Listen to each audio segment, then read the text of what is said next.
주 사랑이 나를 숨쉬게 해 세상 그 어떤 어려움 속에도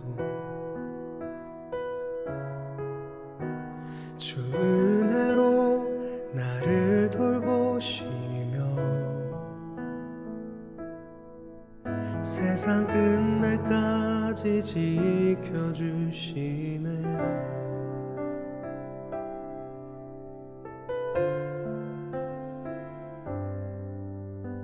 주 사랑이 나를 이끄시네. 내가 갈 수 없는 그곳으로 주의 사랑 나를 붙드시며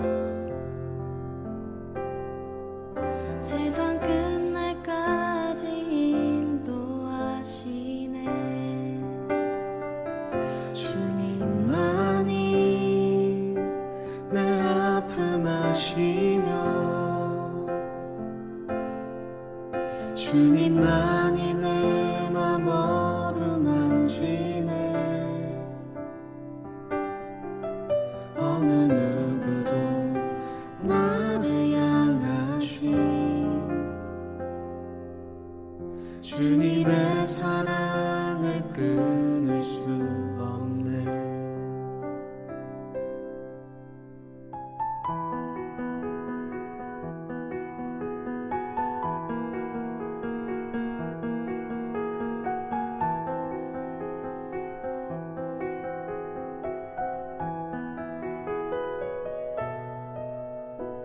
주 사랑이 나를 이끄시네.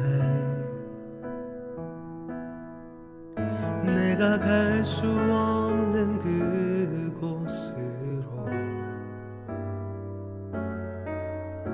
주의 사랑 나를 붙드시며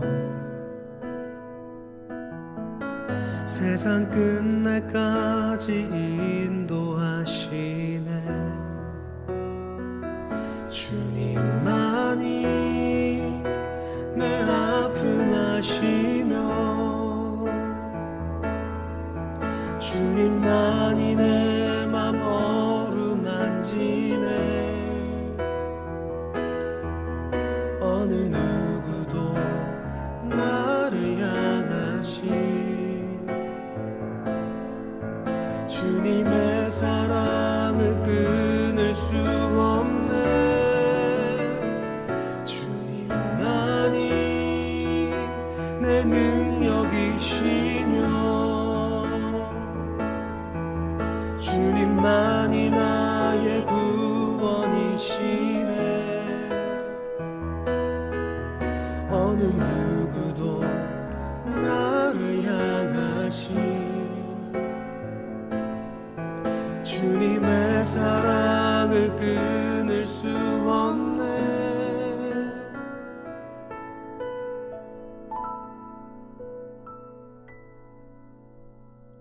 주님만이 내 능력이시며 주님만이 나의 구원이시네. 어느 누구도 나를 향하신 주님의 사랑을 끊을 수 없네. 주님의 사랑을 끊을 수 없네.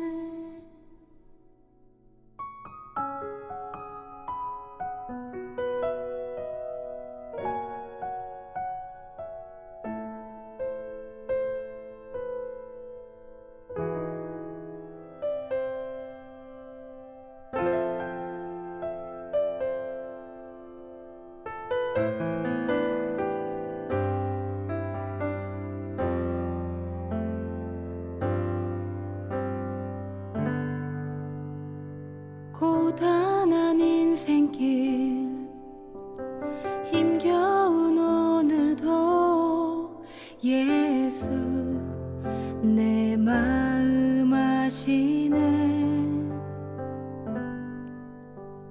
지나간 아픔도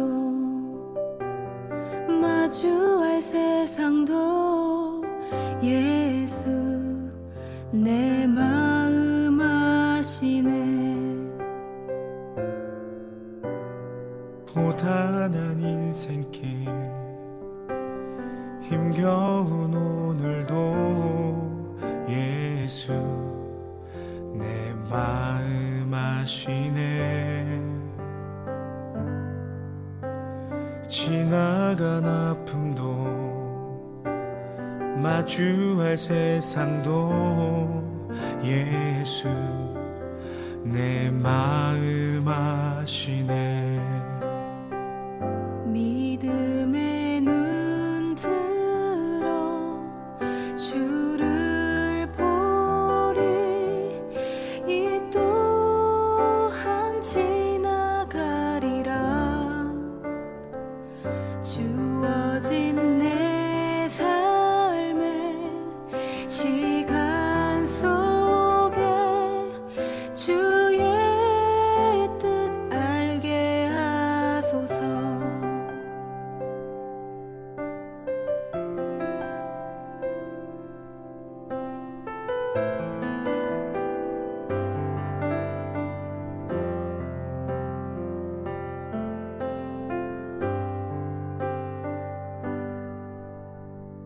하루를 살아도 기쁨으로 가리. 예수 늘 함께 하시네. 후회도 염려도 온전히 맡기리. 예수 늘 함께 하시네. 믿음의 눈 들어 주를 보리. 이 또한 지나가리라. 주어진 내 삶의 시간 속에 주의 뜻 알게 하소서. 믿음의 눈 들어 주를 보리. 이 또한 지나가리라. 주어진 내 삶의 시간 속에 주의 뜻 알게 하소서. 믿음의 눈 들어 주를 보리. 이 또한 지나가리라. 주어진 내 삶의 시간 속에 주의 뜻 알게 하소서. 주의 뜻 알게 하소서.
예수 사랑합니다. 사랑합니다. 온 마음 다하여 오직 주님 한 분만 간절히 더 원합니다. 넘쳐나네 넘쳐나네 주를 향한 내 속에 갈망이 주님께로 날 이끌어 주소서.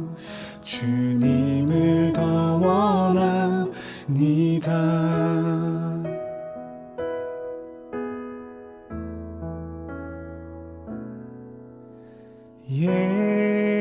예수 사랑합니다.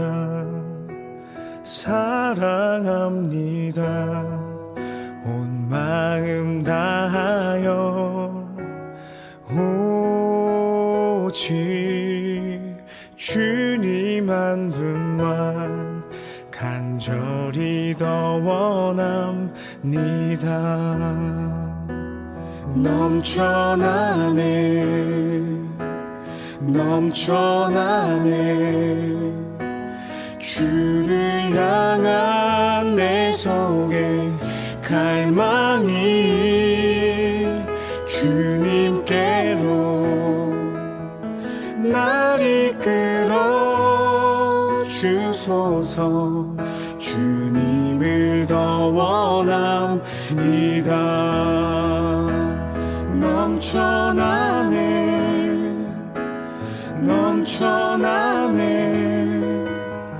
주를 향한 내 속에 갈망이 주님께로 날 이끌어 주소서. 주님을 더 원함 주님을 더 원합니다. 이 시간 사도신경으로 신앙 고백하심으로 2020년 12월 23일 수요일 예배 하나님 앞에 드리도록 합니다. 전능하사 천지를 만드신 하나님 아버지를 내가 믿사오며 그 외아들 우리 주 예수 그리스도를 믿사오니 이는 성령으로 잉태하사 동정녀 마리아에게 나시고 본디오 빌라도에게 고난을 받으사 십자가에 못 박혀 죽으시고 장사한 지 사흘 만에 죽은 자 가운데서 다시 살아나시며 하늘에 오르사 전능하신 하나님 우편에 앉아 계시다가 저희로서 산자와 죽은 자를 심판하러 오시리라. 성령을 믿사오며 거룩한 공예와 성도가 서로 교통하는 것과 죄를 사하여 주시는 것과 몸이 다시 사는 것과 영원히 사는 것을 믿사옵나이다. 아멘.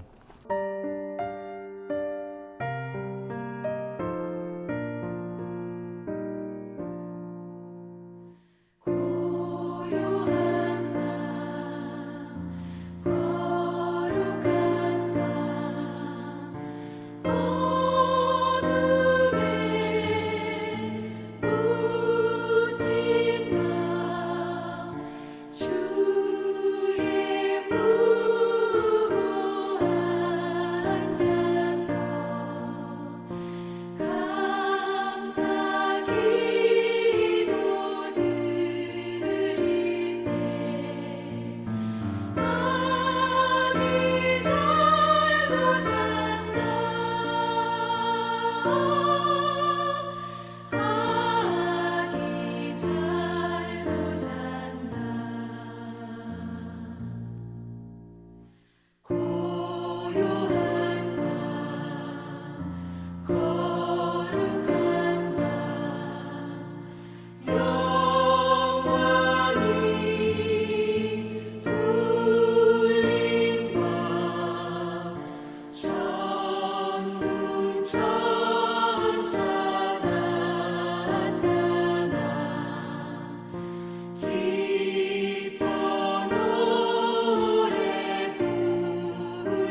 함께 기도합니다. 하나님 아버지, 이 밤에 저희들 함께 모여 다시 한번 하나님 앞에 예배하며 나아갑니다. 우리와 함께 하시는 하나님, 우리에게 동행하는 하나님 믿음으로 온전히 바라보게 하시고 하나님과 동행하는 것이 우리의 삶에 얼마나 놀라운 은혜이며 축복인가를 기억하여 알게 하여 주시옵소서. 이 시간 주의 말씀을 통하여 우리의 인생을 향하신 하나님 아버지의 마음 붙들게 하시고 우리의 인생의 모든 순간, 심지어 힘들고 어려운 순간, 눈물 흘리는 그 시간조차도 바로 그 자리에 하나님의 선하심이 있음을 믿음으로 바라보게 하여 주시옵소서. 하나님께서 친히 우리의 삶에 다가오시는 다양한 방법들 저희들이 다 헤아릴 수 없지만 언제나 하나님께서 우리의 삶에 얼마나 선하셨는가를 기억하게 하시고 우리의 삶의 그 모든 자리에서 하나님 찬양하기를 쉬지 아니하게 하시고 그 삶의 모든 형편 가운데 감사하기를 멈추지 말게 하시고 그 언제나 가장 먼저 하나님 앞에 예배하기를 즐거워하는 주의 자녀들 되어질 수 있도록 주여 축복하여 주시옵소서. 그 삶의 많은 문제와 연약함 가운데 하나님의 도우심이 절박한 이들이 있습니다. 하나님 친히 그 연약한 몸과 마음을 붙드시어 온전히 나를 새롭게 하시고 또한 나를 다시 일으켜 세우시는 하나님의 그 은혜 앞으로 그 사랑 앞으로 담대히 나아갈 수 있도록 성령님 친히 우리 가운데 역사하여 주시옵소서. 언제나 감사와 찬양을 주님께 올려드리며 우리의 생명 되신 우리의 전부 되신 예수님 이름으로 간절히 기도합니다. 아멘. 하나님 말씀 보도록 합니다. 하나님 말씀은 디도서 말씀입니다. 디도서 1장 1절부터 3절까지 말씀 먼저 보도록 하고요. 그 다음에 2장 11절로 14절까지 말씀 봅니다. 제가 주고 있는 성경 신약 346쪽입니다. 1절부터 말씀 봅니다. 하나님의 종이요 예수 그리스도의 사도인 나 바울이 사도된 것은 하나님이 택하신 자들의 믿음과 경건함에 속한 진리의 지식과 영생의 소망을 위함이라. 이 영생은 거짓이 없으신 하나님이 영원 전부터 약속하신 것인데 자기 때 자기의 말씀을 전도로 나타내셨으니 이 전도는 우리 구주 하나님이 명하신 대로 내게 맡기신 것이라. 2장 11절부터 말씀 보도록 합니다. 모든 사람에게 구원을 주시는 하나님의 은혜가 나타나 우리를 양육하시되 경건하지 않은 것과 이 세상 정욕을 다 버리고 신중함과 의로움과 경건함으로 이 세상에 살고 복스러운 소망과 우리의 크신 하나님 구주 예수 그리스도의 영광이 나타나심을 기다리게 하셨으니 그가 우리를 대신하여 자신을 주심은 모든 불법에서 우리를 속량하시고 우리를 깨끗하게 하사 선한 일을 열심히 하는 자기 백성이 되게 하려 하심이라. 아멘. 오늘도 변함없이 하나님 예배하기 위하여 이 시간 이 자리에 함께 하신 여러분 모두를 주님의 이름으로 환영하고 축복합니다. 비록 저희들 주님 앞에 나와 함께 하나님 예배할 수 없으나 여러분 기억하셔야 돼요. 우리는 언제나 변함없이 하나님을 예배해야 하는 하나님 자녀이고 하나님의 거룩한 백성이고 또한 우리는 함께 예배함을 통하여 우리의 존재와 정체성을 깨닫게 되어집니다. 어서 빨리 함께 모여 예배하게 되어질 그날을 소망하며 여러분 한국교회를 위하여 또한 이 나라를 위하여 열방 가운데 주의 복음 전하는 모든 복음의 사역자들과 교회들을 위하여 기도해 주셔야 합니다. 오늘 이 시간에는 신약에서 복음을 찾다 13번째 시간 디도서 믿음의 길은 결국 승리합니다 라는 제목으로 저와 여러분을 향하신 하나님의 마음 함께 따라가 보도록 합니다. 영국에서 기관 사역을 하시는 예전에 저와 함께 사역하셨던 선배 목사님의 맏아들이 군대에 입대하게 되어졌습니다. 코로나만 아니라면 마땅히 챙겨 얼굴을 보고 식사라도 먹여 보내야 하는데 당연한 일들이 당연하지 않은 시대를 살아가고 있기에 참으로 안타깝다라는 생각을 하게 돼요. 저도 26년 전에 논산으로 군입대를 하게 되어졌는데요. 당시에 여자친구가 편지를 많이 보내줬고요. 지금의 아내입니다. 그리고 어머님께서도 저에게 편지를 보내주셨던 것 같아요. 사실 군대만큼 누군가의 소식과 편지를 애타게 기다리는 곳도 없다라는 생각을 해봅니다. 언젠가 인터넷에 올라 화제가 되어졌던 글 하나가 있어요. 특별히 편지였는데 군대 간 아들에게 보낸 아버지의 편지입니다. 제가 부분을 읽어드릴게요. 사랑하는 아들에게 요사이 아빠 엄청 힘들다. 사자 같은 네 엄마가 하도 난리 쳐서 할 수 없이 몇 자 적는다. 너도 엄마 성격 잘 알지? 너 들어가고 나서 연병장이 떠나가도록 엄마가 대성통곡했다. 아빠는 정말 창피해 죽는 줄 알았다. 엄마는 너 빨리 찾아내라고 아우성을 치는데 다들 머리 빡빡 깎고 줄 서 있는데 어느 놈이 너인지 알 수가 있겠냐. 그래도 네 엄마 등살에 가만히 있을 수가 없어. 급이 다 맞으며 너 찾느라 내 눈알 빠지는 줄 알았다. 결국 찾지도 못하고 못난 아빠의 못난 남편까지 되었다. 아빠 엄청 힘들다. 집에 돌아오는 길에 우는 네 엄마 달래려고 아빠가 몰래 모아놓은 피 같은 돈으로 네 엄마 옷까지 사주고서야 겨우 집에 들어갈 수 있었다. 너 군대에서 월급 받아서 다 갚아야 한다. 절대 농담 아니다. 아빠 엄청 불쌍한 사람이다. 엄마가 너 낳고서 아빠는 완전 찬밥 신세 된 것 알 거다. 엄마는 20년간 너만 옆에 있으면 아빠는 안 보이나 보다. 그래서 하는 말인데 요즘 군대가 좋아졌다라고 하니 웬만하면 휴가도 나오지 말고 군대 말뚝 박아라. 아빠 걱정이다. 너 들어간 지 하루도 안 지나서 벌써 이러고 있으니 네 엄마도 같이 군대에 보낼 걸 잘못한 것 같다. 부대장님한테 여쭤보고 힘 좋은 아줌마 필요하면 꼭 아빠에게 전화 달라 전해다오. 아들아, 이 아빠가 한 것 비하면 요즘 군대 생활 누워서 떡 먹기다. 요령 피지 말고 멋진 남자가 돼서 나와라. 엄마의 잔소리를 피해 있는 네가 참 나는 부럽다. 그럼 고생해라. 이만 끝. 사실 이 편지의 진위는 알 수 없습니다. 재미있긴 해요.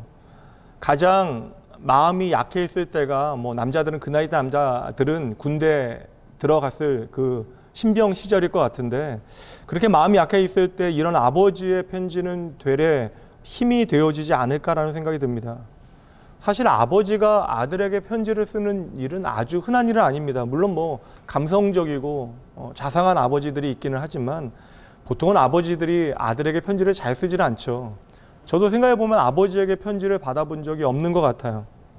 오늘 설교를 시작하면서 아버지의 편지 이야기를 하는 이유는 우리가 지금 바울 서신서를 살피고 있기 때문이기도 하지만 오늘 우리가 살피게 되어지는 디도서가 바로 바울이 그의 영적인 아들이라 칭했던 디도에게 쓴 편지이기 때문입니다.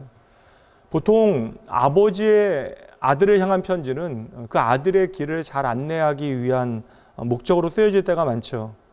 바울은 디모데와 디도에게 마치 아버지가 아들에게 보내는 것과 같은 편지를 쓰게 되어집니다. 그것이 우리가 지난 시간에 나누었던 디모데 전후서 그리고 오늘 나누게 되어질 디도서입니다.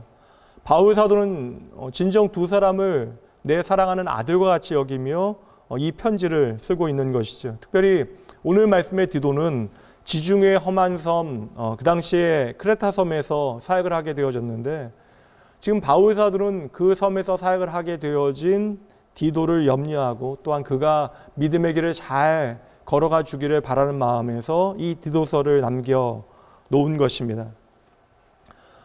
잘 아시는 대로 디모데 전후서는 에베소에서 사역을 감당하였던 젊은 사역자 디모데에게 보낸 편지고요. 그리고 디도서는 그레데에서 목회 사역을 감당하였던 디도에게 쓴 편지이기 때문에 우리가 디모데 전후서와 디도서를 목회 서신이라고 부릅니다. 그럼 이제 디도서를 보도록 합니다. 바울이 이 편지를 어떻게 시작하고 있는지 그 첫머리를 보도록 하죠. 4절 말씀 보도록 합니다. 같은 믿음을 따라 나의 참 아들 된 디도에게 편지하노니 하나님 아버지와 그리스도 예수 우리 구주로부터 은혜와 평강이 내게 있을지어다. 아멘. 디모데는 아버지가 헬라 사람이지만 어머니는 유대 사람이었죠. 특별히 어머니 유니게는 나중에 복음을 받아들여 크리스찬이 되어진 유태인 크리스찬이었습니다. 이렇게 디모데는 반이 유태인이었는데 디도는 헬라 사람이었습니다. 그래서 어떤 사람은 이 디도가 누가의 친척이 아닐까라고 보기도 해요. 디도는 바울 편지에서 참으로 중요한 역할을 감당하는 사람으로 많이 등장을 합니다. 그런데 디도가 사역하게 되어진 그레데 섬이 어떠한 섬이었는지 바울 사도는 잘 알고 있었어요. 그래서 바울 사도가 그것에 대해서 이야기하는데 12절 말씀 보도록 하죠. 그레데인 중에 어떤 선지자가 말하되 그레데인들은 항상 거짓말장이며 악한 짐승이며 배만 위하는 게으름뱅이라 하니 지금 크레타라고 지금 불리어지는 그레데는 지중해 연안 남동쪽에 위치하고 있는 특별히 이제 그리스의 남동쪽에 에게를 끼고 있는 섬 중에 하나예요. 길이가 230km 그리고 그 폭이 50km에 달하는 비교적 큰 섬 가운데 하나입니다. 미노아 문명의 발생지이고요. 그래서 당연히 문명이 발생할 만큼 좋은 삶의 여건을 가지고 있었기 때문에 외지에서 많은 사람들이 들어오게 되어집니다. 그렇게 많은 사람들이 섞여 살게 되어지면서 서로를 속고 속임으로써 당시에는요, 평판이 아주 나쁜 섬 가운데 하나였던 것이죠. 그래서 그 출신의 사람들을 가리켜 거짓말장이 악한 짐승, 먹을 것밖에 모르는 게으름뱅이라고 표현할 정도로 누가 보기에도 악한 삶을 살았던 사람들이 바로 그레데 사람들입니다. 근데 바울 사도의 영적인 아들이었던 디도가 바로 그곳을 사역지 삼아 목회자로 사역을 하게 되어진 것입니다. AD 62년경에 바울 사도가 로마 감옥에서 1차로 석방되어졌을 때에 그때 이제 헬라 사람이었던 제자 디도와 함께 이제 이 그레데 지역에 가서 사역을 하게 되어진 것이에요. 그런 다음에 바울 사도는 떠나면서 디도를 이 크레타 섬에 남겨놓게 되어진 것입니다. 이미 바울 사도가 이 디도서 초반에 밝히고 있는 바와 같이 악명 높은 섬이잖아요. 그곳에서 이제는 영적인 지도자로 복음을 붙들고 복음을 전하고 살아내야 하는 그러한 사역자의 길을 디도가 걸어가야 하는 것입니다. 그래서 그를 권면하기 위하여 이 디도서를 쓰게 되어진 것이죠. 그렇다면 바울이 자신의 사랑하는 영적인 아들이며 목회자였던 크레타의 디도에게 부탁하고 있는 복음이 무엇인지, 그 복음의 본질이 무엇인지 오늘 함께 살펴보도록 하죠. 오늘은 그렇게 디도에게 전해진 복음을 살펴봅니다. 첫 번째요. 복음이 무엇입니까? 우리가 바로 하나님의 선택받은 자라는 거예요. 그리고 우리는 하나님의 택함받은 자로 영원한 하나님의 소망을 누리게 되어졌다는 것입니다. 우리는 인생을 살아가면서 끊임없이 선택을 받기도 하고 때로는 거절을 경험하기도 합니다. 그렇게 선택을 받고 또 많은 순간 거절 당하는 것을 우리의 삶 가운데 계속해서 경험하게 되는 것이죠. 특별히 오늘날 이 시대는 인류가 지금까지 살아왔던 어떠한 시대보다도 더욱더 경쟁에 민감한 사회를 살아가고 있습니다. 이제 무한 경쟁의 시대라고 하는 말은 그 말 자체가 식상하고 지겨운 표현이 되어질 정도로 우리는 끊임없이 이 사회 가운데 경쟁하고 때로는 그 경쟁 가운데 선택당하고 혹은 도태되어지는 삶을 살게 되어진 것이죠. 이처럼 무한 경쟁해야 하는 시대는 되레 우리에게 죄의 본질 그리고 죄의 결과가 무엇인지를 보여주고 있어요. 하나님을 떠나가면서부터 우리는 무한 경쟁해야 살아갈 수 있는 삶이 되어졌다는 것입니다. 우리는 어린 시절부터 그래서 거절과 실패를 끊임없이 경험하게 되어지죠. 그리고 이 거절과 실패 혹은 반대로 선택의 경험은 나이가 들어가면서 우리의 삶에 더 본격적이고 심각해집니다. 그래서 선택받는 경험보다는 되레 거절의 많은 경험을 가지고 우리가 살아가게 되어지는 것이죠. 그런데 이렇게 우리가 수없이 많이 거절당하는 이러한 경험들은 그저 스쳐 지나가는 감정만으로 끝나지 않는다는 것입니다. 목회자로 살아가다 보니까 사람들의 내면을 들여다보게 되어지는 순간들이 꽤 많아요. 많은 사람들이 상한 감정과 내면의 상처와 낮은 자존감으로 절망하게 되어집니다. 자기 자신에 대한 신뢰가 부족한 사람들이 너무나 많이 있어요. 망상적인 자존감도 참으로 문제가 되어지는 것이지만 반대로 낮은 자존감도 마찬가지입니다. 그런데 낮은 자존감이라고 하는 것은 많은 경우에 대부분 거절의 경험으로부터 비롯되어지는 일이 많다라는 것이죠. 우리의 인생에는 이렇게 선택과 거절의 수많은 경험들이 교차하게 되어지는데 문제는 어떠한 경험이 더 강한 동기로 우리의 삶을 지배하느냐, 이것이 문제가 되어지는 것입니다. 이제는 모든 사람들이 다 알고 있지만 세계적인 핸드폰 회사인 애플사의 회장이었던 스티브 잡스는 참으로 혁신적인 사람이었고 그로 인하여 세계가 많이 변했습니다. 그런데 스티븐 잡스는 어릴 적에 입양되어진 아이였어요. 동부의 보수적인 백인 가정의 출신이었던 어머니가 혼전에 임신을 하게 되어졌는데 그 상대가 유학을 온 시리아인이었습니다. 당연히 어머니의 가정에서는 결혼을 반대하게 되어졌고 결국 스티븐은 남에서부터 버림을 받아 결국 입양이 되어졌다라는 거예요. 그래서 그는 자신이 말하길 어릴 때부터 버림받은 아이라고 하는 좌절감과 끊임없이 싸워야 했다라고 합니다. 어릴 적 하루는 옆집에 살았던 아이와 놀다가 사소한 다툼이 있었는데 그 친구가 갑자기 화를 내면서 이렇게 이야기하더래요. 너는 네 부모가 버린 아이야. 참 아이는 부모의 거울이 되어지죠. 그 꼬맹이가 어디서 그러한 이야기를 들었겠어요. 여러분, 여러분의 자녀가 정말 하나님 앞에 복 있는 인생이 되어지기 원하신다면 좋은 학원과 교육비보다 여러분이 그들의 삶에 좋은 모델이 되어 주셔야 하는 것입니다. 여러분의 자녀들이 진정 하나님을 사랑하기 원하신다면 여러분이 하나님을 사랑한다라고 하는 증거를 여러분의 삶을 통하여 보여주셔야 한다는 것이에요.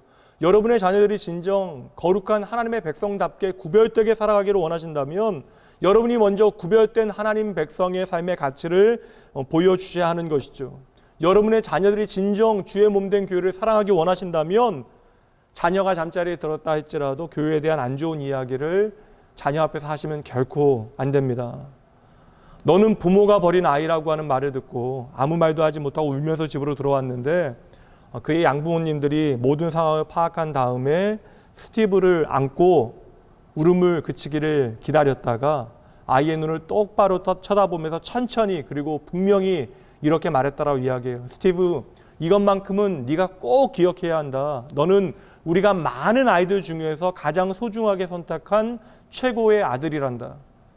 사실 뻔한 이야기일 수 있지만 양부모님의 그 한마디의 말, 너는 소중하게 선택받은 아이이다라고 하는 말이 가슴에 큰 울림이 되어져서 새겨졌고 그 다음부터는 더 이상 열등감과 내가 버려졌다라고 하는 그러한 좌절감과 싸울 필요가 없어졌다라고 그는 말합니다.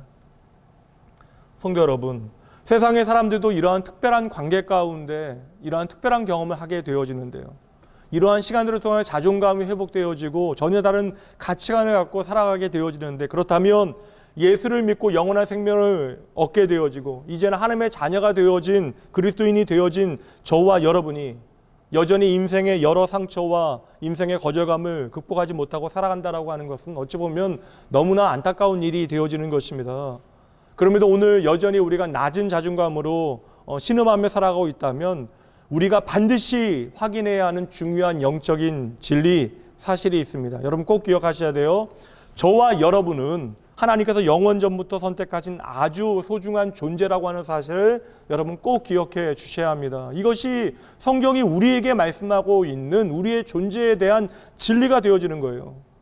바울 사도는 그레데 섬에서 말도 안 되는 사람들과 함께하며 하나님의 일을 감당해야 하는 영적인 아들 디도에게 가장 먼저 그 사실을 확인시켜주고 있는 것입니다.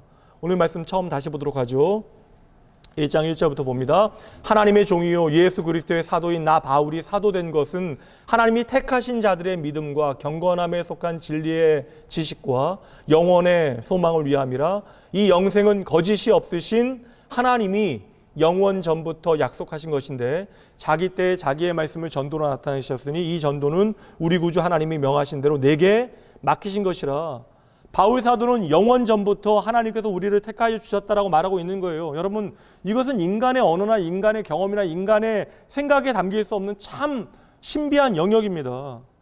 인간이라고 하는 존재는 시간과 공간의 제한을 받잖아요. 그 지배를 받는 존재이기 때문에 영원이라고 하는 개념, 더욱이 영원 전이라고 하는 개념 자체는 우리 안에 없는 것입니다. 이해할 수 없다라는 것이죠. 한마디로 온 우주가 존재하기도 전에, 만들어지기도 전부터 하나님께서 저와 여러분을 생각하셨다라고 하는 엄청난 메시지가 되어지는 것입니다. 그러니 여러분, 이 영원 전이라고 하는 것은 시간적인 개념이 아니라 바로 우리를 향하신 하나님의 그 가치가 무엇인지, 우리를 하나님께서 어떻게 바라보고 계신가에 대한 우리의 가치를 보여주는 중요한 표현이 되어지는 것이죠. 바울 사도는 에베소 교회 성도들을 향해서도 동일한 메시지를 선포하는데 좀 더 구체적입니다. 에베소 1장 4절과 5절입니다. 곧 창세전에 그리스도 안에서 우리를 택하사 우리로 사랑 안에서 그 앞에 거룩하고 흠이 없게 하시려고 그 깊으신 뜻대로 우리를 예정하사 예수 그리스도로 말미암아 자기의 아들들이 되게 하셨으니. 여러분, 세번역 성경으로 제가 다시 한번 읽어드릴게요. 현대어 성경으로 읽어드립니다. 하나님은 세상 창조 전에 그리스도 안에서 우리를 택하시고 사랑해 주셔서 하나님 앞에서 거룩하고 흠이 없는 사람이 되게 하셨습니다. 하나님은 하나님의 기뻐하시는 뜻을 따라 예수 그리스도를 통하여 우리를 하나님의 자녀로 삼으시기로 예정하신 것입니다. 우리를 창조 전부터 택하셨다라는 거예요. 이 얼마나 놀라운 말씀이 되어지는 것입니까? 우리가 너무나 이 말씀을 자주 들어서 오늘날 이 말씀을 당연하게 받아들이는 것인데, 우리가 존재하기도 전에 우리의 존재가 하나님의 계획 안에 있었다라는 것입니다. 영원 전부터 우리를 선택하셨다라는 것이에요. 하나님의 그러한 선택의 결과로 저와 여러분은 이제 영원한 생명의 소망을 누리게 되어진 것입니다. 그리고 이제는 그 소망의 말씀을 전할 책임이 우리에게 주어졌다라는 것이죠. 이것이 바로 저와 여러분의 영적인 정체성이 되어지는 것입니다.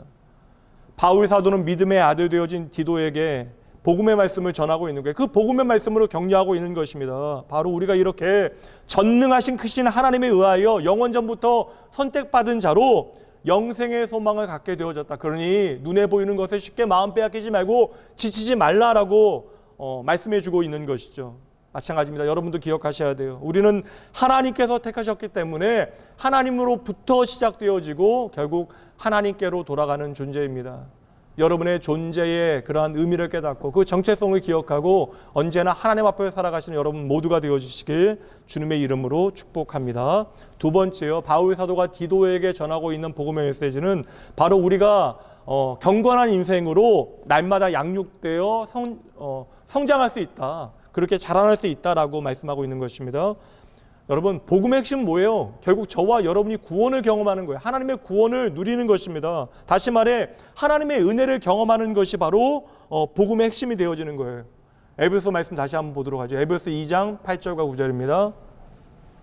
너희는 그 은혜에 의하여 믿음으로 말미암아 구원을 받았으니 이것은 너희에게서 난 것이 아니다.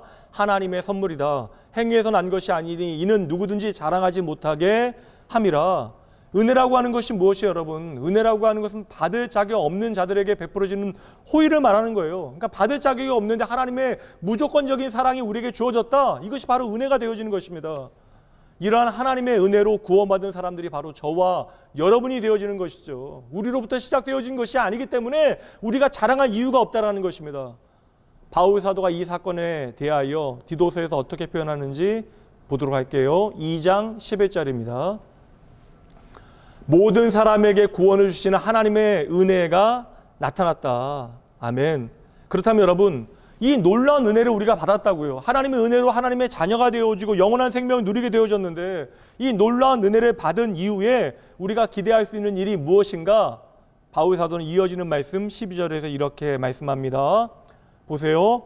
우리를 양육하시되 경건하지 않은 것과 이 세상 정욕을 다 버리고 신중함과 의로움과 경건함으로 이 세상에 살고, 다시 말하면 우리가 하나님의 구원의 은혜를 경험하게 되어지면, 하나님의 구원의 은혜가 우리의 삶에 나타나면 반드시 우리의 삶에 눈에 보이는 변화가 나타난다라는 것이에요. 그래서 이 변화를 설명하기 위해서 특별히 경건이라고 하는 단어가 두 번 반복되어지죠. 12절 말씀에 첫 번째는 경건하지 않은 것들이 무엇인지를 강조하면서 그것을 버려야 한다. 그리고 두 번째는 경건함으로 이 세상에서 살기를 우리가 선택해야 한다라고 말씀하고 있는 거예요. 그러니까 우리는 경건치 않은 것들은 버리고 경건함으로 이 세상을 살아가야 한다. 그럼 여러분, 경건이 무엇인지 아셔야 되잖아요. 경건이 무엇입니까? 많은 사람들이 오해해요. 경건이라고 하는 것은 그저 캐톨릭의 어떠한 영성으로 생각을 합니다. 그러나 캐톨릭의 영성이라고 하는 것은 우리가 말하는 어떠한 그런 하나님으로부터 시작되어지는 은혜의 개념이 아니에요, 사실. 여기서 경건이라고 하는 것은 영어 성경에 보면 가들리네스라고 써 있습니다. 다른 말로 쉽게 이야기하면 하나님 같은 성품, 하나님을 닮은 인격, 이게 바로 경건이 되어지는 것입니다. 쉽게 말해서 성경이 말씀하는 경건은 우리가 하나님을 닮아가는 것이 바로 경건의 내용이 되어지는 거예요. 그렇다면 여러분, 우리의 정체성이 바로 경건이 되어져야 한다는 것이죠. 하나님의 영원한 선택 가운데 저와 여러분이 예수 그리스도의 복음을 듣고 이제 예수를 나의 구주로, 나의 주인으로 영접하게 되어졌어요. 이것이 바로 구원의 증거가 되어지는 것입니다. 그렇다면 우리가 이제는 하나님의 은혜 안에 하나님의 자녀가 되어짐으로 하나님 닮은 존재로 자라나야 한다는 거예요. 양육받아야 한다는 것입니다. 근데 문제는 여러분 무엇이에요? 여러분 한번 생각해 보세요. 연약한 저와 여러분이 어떻게 하나님을 닮아갈 수 있을까? 과연 그것이 가능할까? 이게 문제잖아요. 여러분, 저와 여러분이 어떻게 하나님을 닮아갈 수 있겠습니까? 이게 가능해요? 근데 성경은 놀랍게도 이것이 가능하다는 거예요. 그래서 여러분, 이것이 복음이 되어지는 것입니다. 우리 같은 유한한 존재가, 피조물이 창조주 하나님, 전능하신 하나님을 닮아갈 수 있다. 그 자체가 바로 복음이 되어지는 것이죠.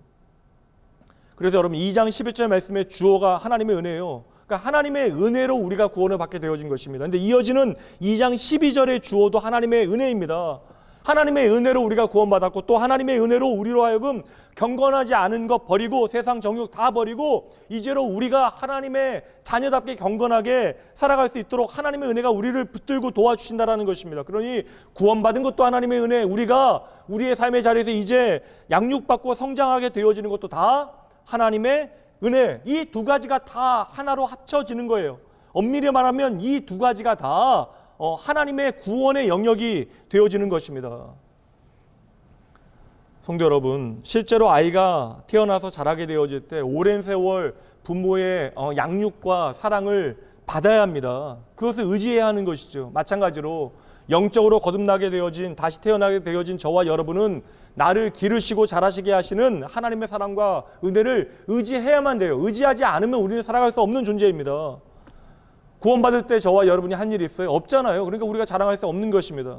구원받을 때 우리가 한 일은 그 구원의 선물을 감사함으로 받아들인 것 말고는 아무것도 없습니다. 그래서 은혜가 되어지는 것이죠. 마찬가지로 우리가 자라나기 위하여, 우리의 양육을 위하여 우리가 할 일은 아무것도 없다는 것입니다.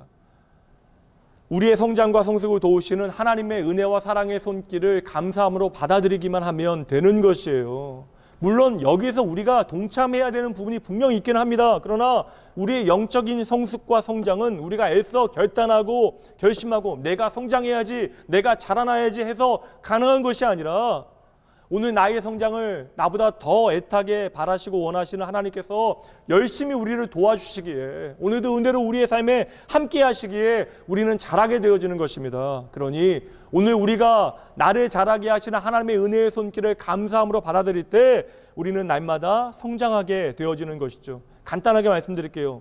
성령 하나님께서 우리를 친히 도와주시려고 할 때 우리가 예스만 하면 되는 거예요. 그리고 성령 하나님께서 싫어하시는 일에 대해서 노하면 되는 것입니다. 그리고 영적인 성장과 성숙을 이루는 길은 아주 단순해요. 하나님께서 하라고 하시면 그 일 예스하고 하면 돼요. 기뻐하지 않는 일은 노라고 대답하면 되는 것입니다.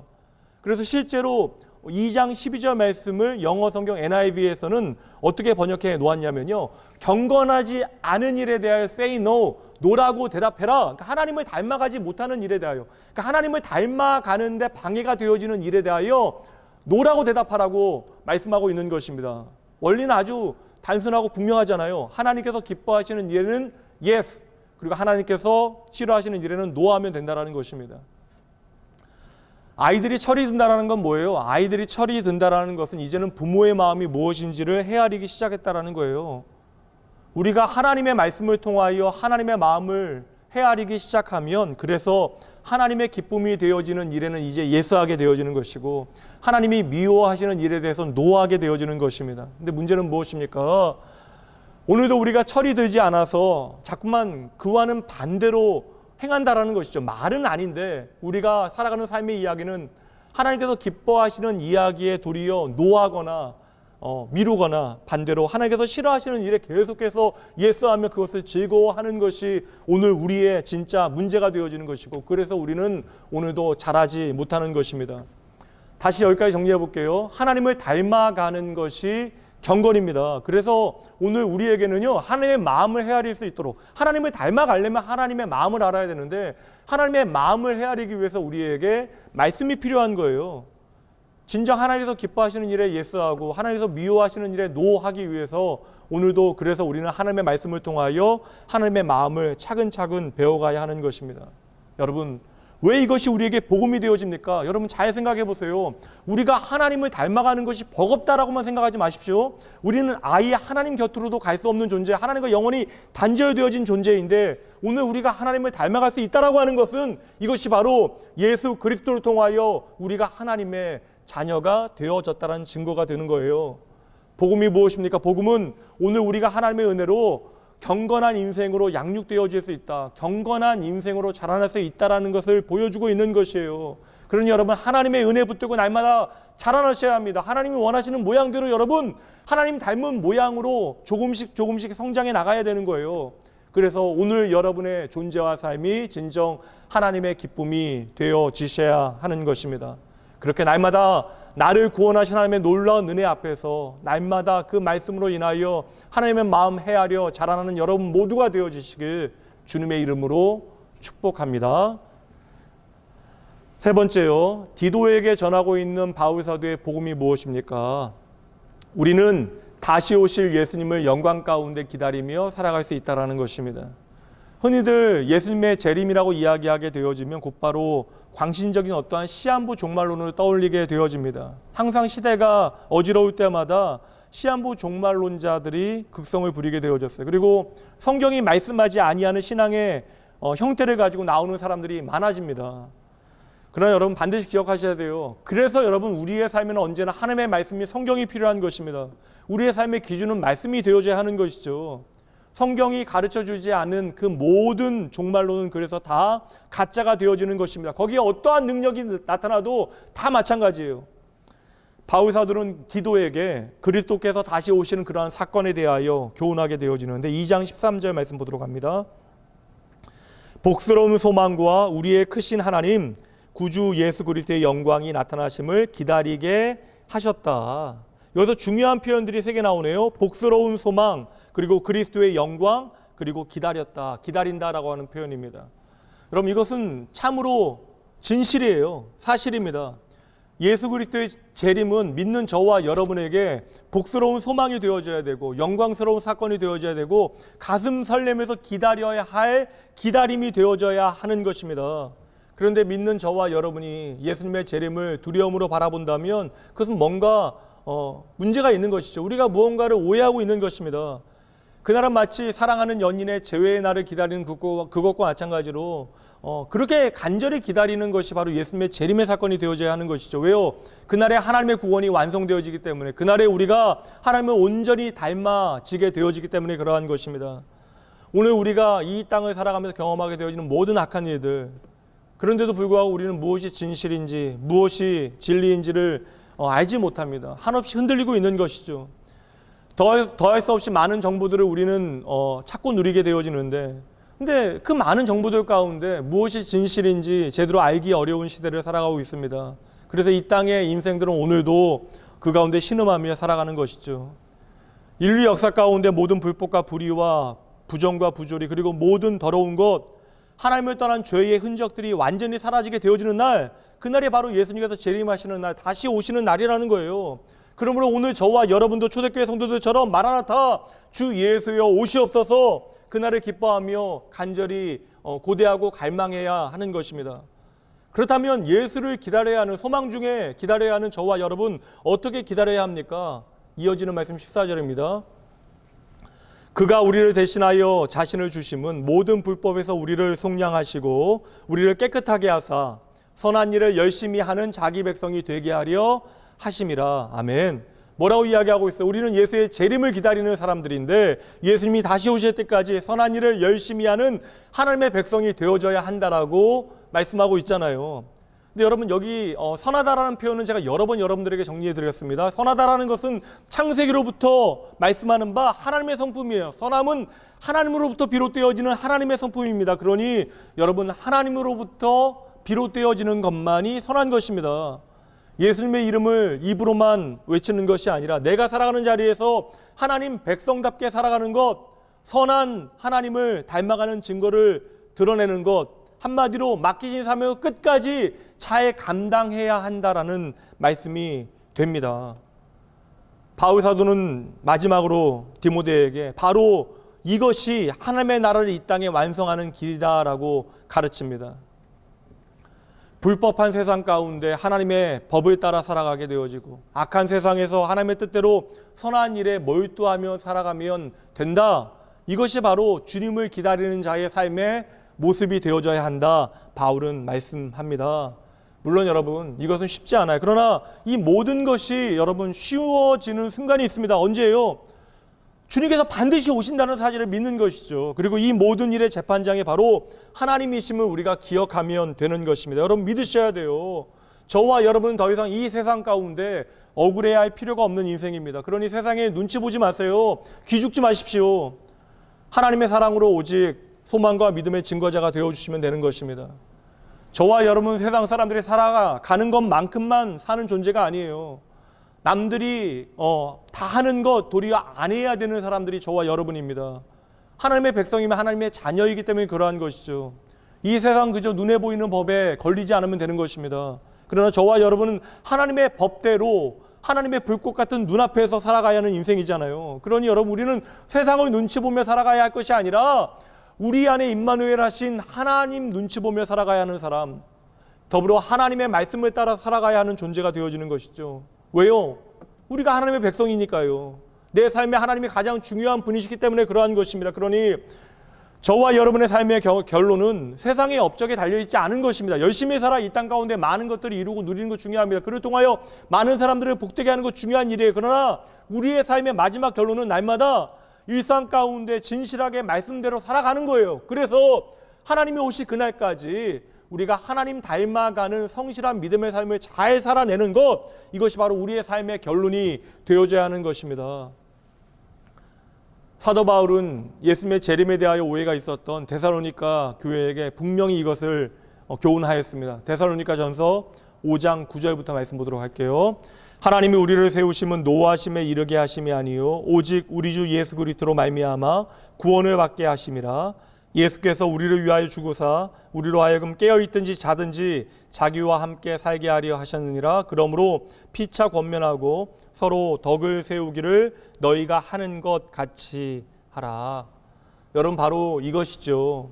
서로 격려하고 서로 덕을 세우며 사랑을 실천하는 것, 이것이 예수의 재림을 준비하며 기다리는 사람들의 삶의 모양. 우리가 진정 하나님을 사랑하고 이웃을 사랑하는 것을 실천하며 살아가는 것, 이것이 하나님의 자녀다운 하나님의 백성다운 예수 그리스도의 재림 준비 방법이 되는 것입니다. 이미 1장에서 경고한 대로 당시에 그레데 사람들의 라이프 스타일은 거짓과 악으로 물들어 있었어요. 하나님 없는 자기 소견과 자기 경험에 옳은 대로 살아갔던 것이 전부였던 사람들. 하지만 그러한 상황 가운데 있다 할지라도 성도의 삶은 달라야 한다는 것입니다. 남들이 저렇게 살아가니까 우리도 그만큼만 살자 해서는 안 된다는 거예요. 나는 하나님의 자녀이니 남들이 사는 대로가 아니라 하나님의 말씀대로 살겠다라고 하는 태도와 결단이 우리 가운데 있어야 한다는 것이죠. 이것이 바로 세상과 주의 몸된 교회를 섬기는 성도의 방법이 되어지는 것입니다. 사도 바울은 디도에게 바로 이 복음의 가치와 삶의 방향을 나누었던 것이에요. 그리고 디도는 바울이 전한 복음의 가치대로 살고 사역하여 디도가 전하고 살아냈던 복음은 바로 그 크레타 섬을 살려냈습니다. 성도 여러분, 오늘 우리는 참 답없는 시절 그리고 길 잃은 세대를 살아가고 있습니다. 오늘 사도 바울이 디도에게 전한 복음은요, 주님이 주시는 진실과 선함의 승리를 믿는 삶의 교훈에 대하여 말씀하고 있는 거예요. 믿는 자들의 삶에는 바로 그러한 열매들이 있어야 한다는 것입니다. 여러분, 그러니 여러분의 정체성을 눈에 보이는 것에서만 찾지 마세요. 여러분 영원한 하나님의 계획 가운데 택함받은 하나님의 자녀입니다. 남들이 다 하니까 나도 괜찮다 아니에요. 여러분, 남들이 하는 것만큼만 하자 이것도 아닙니다. 우리는 때로는 남들이 가지 않은 길을 걸어야 하고요, 손해를 감수해야 되고 어려움이 오더라도 고난이 닥친다 할지라도 우리에게 보여준 구원의 길, 그 믿음과 소망과 사랑의 길을 오롯이 걸어가야 하는 것입니다. 그리고 바로 그때에 그 자리에 생명의 열매가 풍성히 열리고 더 풍성히 열리게 되어지는 것이죠. 성도 여러분, 다시 말씀드릴게요. 우리는 하나님의 선택받은 사람들로 이제는 영원한 소망을 누리게 되어졌다는 거예요. 우리가 영원한 소망을 가졌다는 것은 이제 그 소망을 붙들고 살아가야 한다는 것입니다. 그러니 이제 그저 되는 대로 살아가는 것이 아니라 허락하신 이 세상에서의 삶의 시간 동안 경건한 인생으로 양육을 받으며 자라가며 예수님 닮아가야 된다는 거예요. 예수님 닮아가는 쪽으로 우리는 계속해서 성장하고 성숙해 가야 한다는 것입니다. 이것이 바로 구원받은 우리들에게 주어진 복음의 길이 되어지는 것이죠. 성도 여러분, 오늘 우리는 다시 오실 예수님의 영광을 기다리며 살아가는 사람들입니다. 그러니 여러분, 말씀대로만 살아가세요. 마지막 그때 내 삶을 평가하실 다시 오실 주님 기억하시고 어떠한 경우에도 진실과 선함을 포기해서는 안 되는 것입니다. 성도 여러분, 꼭 기억하세요. 오늘도 살아계신 하나님은 우리의 모든 것을 다 보고 계십니다. 그리고 마침내 이 땅에 예수 그리스도는 구원의 주로 다시 오시어 그때에 이 세상을 심판하실 것이고 결국 저와 여러분을 하나님의 영광의 보좌로 인도해 주실 것이에요. 그러니 거룩하신 하나님 앞에서 거룩을 꿈꾸어야 하고 끝까지 신실하신 하나님 앞에서 신실하게 나의 삶을 살아가야 하는 것입니다. 주님 앞에 설 그날 바라보며 매일매일 정직한 최선을 다해 주님의 뜻대로 살아가고 주님의 뜻대로 승리하는 여러분 모두가 되어주시길 주님의 이름으로 축복하며 응원합니다. 잠시 기도하시죠. 하늘에 계신 우리 아버지, 우리의 삶의 모든 것이 오직 하나님의 은혜입니다. 오직 주님께만 소망이 있습니다. 오직 주님만이 나의 길과 진리, 생명이 되어주십니다. 주여, 우리의 삶의 자리에 내가 원하지 않는 일들, 고난과 어려움이 닥쳐온다 할지라도 우리에게 주신 말씀을 통하여 장차 다시 오실 주님과 우리 가운데 반드시 임할 하나님의 나라 확신하며 하나님의 부르심에 믿음으로 응답하게 하여 주시옵소서. 날마다 나의 삶의 자리에서 나를 구원하신 하나님, 나의 아버지로 삼고 주여 주님을 닮아가게 하여 주시옵소서. 내가 바로 복음과 하나님의 나라를 위하여 예수의 십자를 통하여 구원받고 부름받은 하나님의 일꾼임을 기억하고 남은 일생 썩을 양식을 위하여 살아가는 것이 아니라 하나님과 하나님의 나라를 위하여 일할 수 있도록 주여 은혜를 더하여 주시옵소서. 예수를 제대로 믿는다라고 하는 것, 그것은 복음을 내 삶의 이야기로 살아내는 것을 의미하는 것입니다. 예수의 복음이 우리의 삶에 맺어내는 믿음과 소망과 사랑의 열매를 내 삶 가운데 풍성히 맺어내어 예수를 믿는다라고 하는 신앙 고백이 가진 영광스러운 인생을 살아갈 수 있도록 주여 친히 함께하여 주시옵소서. 그래야 무엇보다 하나님께 인정받고 칭찬받는 인생 되어지게 하시고 그러기 위하여 주의 말씀 제대로 듣고 그 말씀에 순종하는 주의 자녀들 되어질 수 있도록 주여 아버지여 축복하여 주시옵소서. 날마다 저희들로 하여금 하나님의 나라를 살아내게 하시는 내가 걷는 걸음걸음마다 말씀을 말씀되게 하시고 복음을 복음되게 살아내게 하시는 나의 힘과 능력 진리 되신 예수님 이름으로 간절히 축복하며 기도합니다. 아멘. 이제는 우리 주 예수 그리스도의 은혜와 하나님의 사랑과 성령 하나님의 함께 하심이 날마다 내게 허락하신 은혜의 시간과 자리 하나님의 말씀 앞에 내 삶을 온전히 주님께 맡겨드리고 나를 구원하시고 나를 온전케 하신 하나님의 말씀 성경을 붙들고 그 말씀에 순종하여 하나님 닮아가며 하늘의 뜻 예수의 복음을 이 땅에 전하기로 작정하고 결단하는 주의 모든 백성들을 위해 이들의 삶의 자리자리 구석구석마다 지금으로부터 영원까지 함께 있을지어다. 아멘.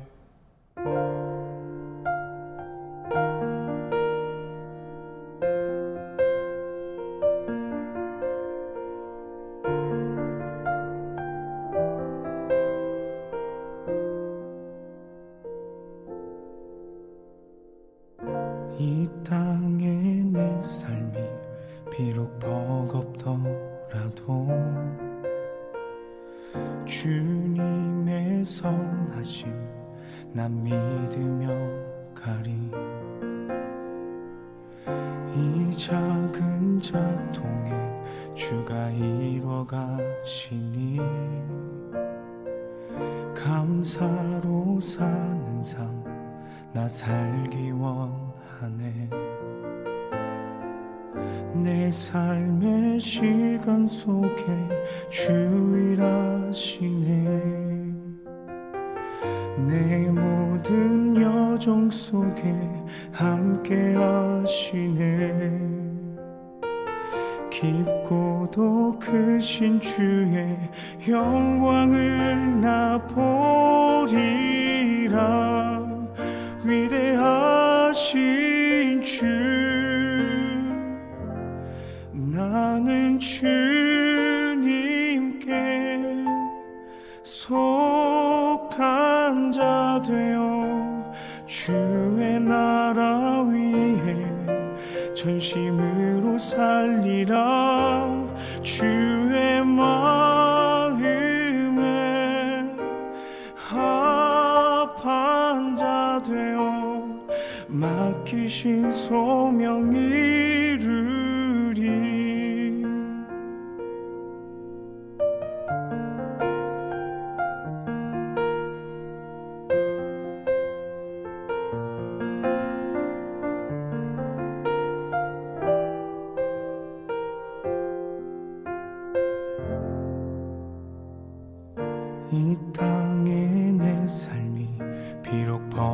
하더라도 주님의 선하심 난 믿으며 가리. 이 작은 자통에 주가 이뤄가시니 감사로 사는 삶 나 살기 원하네. 내 삶의 시간 속에 주 일하시네. 내 모든 여정 속에 함께 하시네. 깊고도 크신 주의 영광을 나 보리라. 위대하신 주 나는 주님께 속한 자 되어 주의 나라 위에 전심으로 살리라. 주의 마음에 합한 자 되어 맡기신 소명 이루리.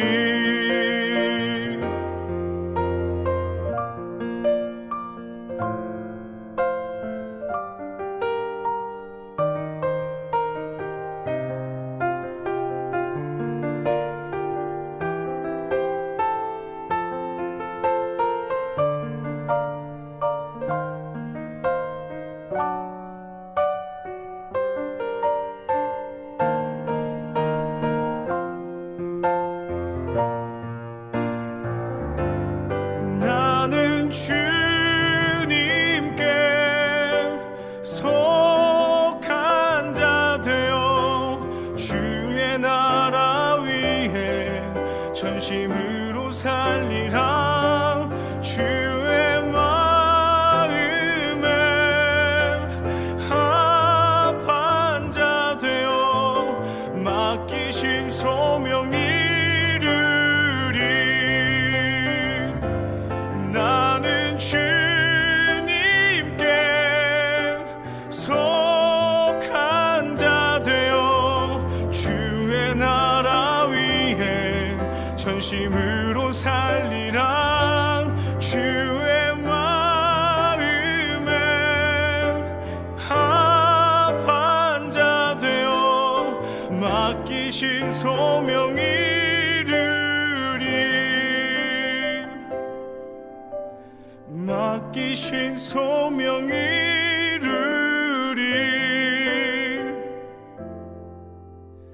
맡기신 소명 이루리.